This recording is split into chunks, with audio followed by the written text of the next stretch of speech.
ஐந்தாவதாக கிறிஸ்தவர்கள் கொண்டாடக்கூடிய உயிர்த்தெழுதல்.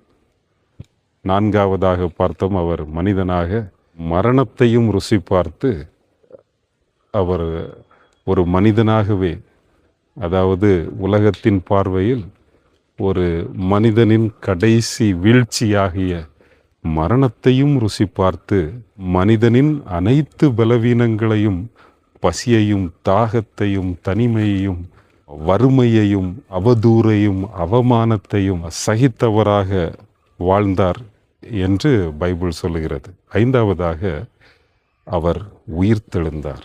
அதாவது அந்த புவியீர்ப்பு விசைக்கு அகெயின்ஸ்டாக அவர் எழும்பி வந்தார்.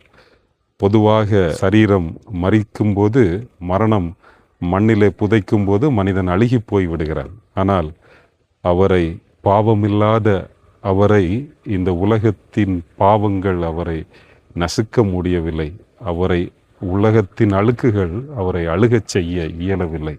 அவர் மரித்தார் என்பதற்கு ரோம பிரதிநிதிகள் சாட்சி கூறுகின்றார்கள், அவருடைய சீஷர்கள் சாட்சி கூறுகிறார்கள், அவருடைய பெற்றோர், அவருடைய தாய், அவருடைய ஃபாலோவர்ஸ், அவரை பின்பற்றி வந்த அநேக ஜனங்கள், சரித்திரம் சாட்சி கூறுகிறது.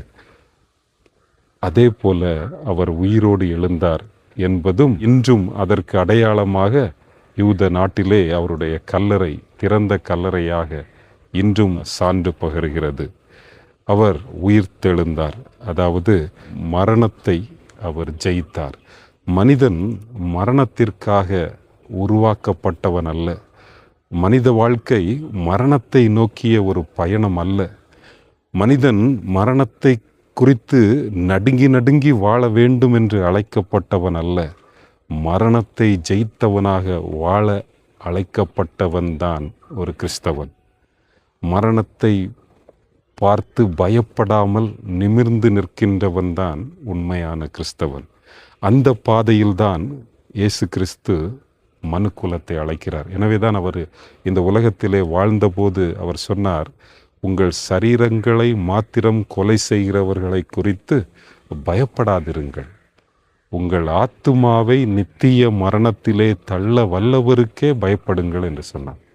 இந்த உலகத்திலே எந்த மனிதர்கள் வேண்டும் என்றாலும் உங்கள் சரீரத்தை கொலை செய்ய முடியும். ஆனால் இந்த சரீரத்திற்குள்ளே இருக்கிற ஆத்துமாவாகிய உங்களை யாராலும் கொலை செய்ய முடியாது.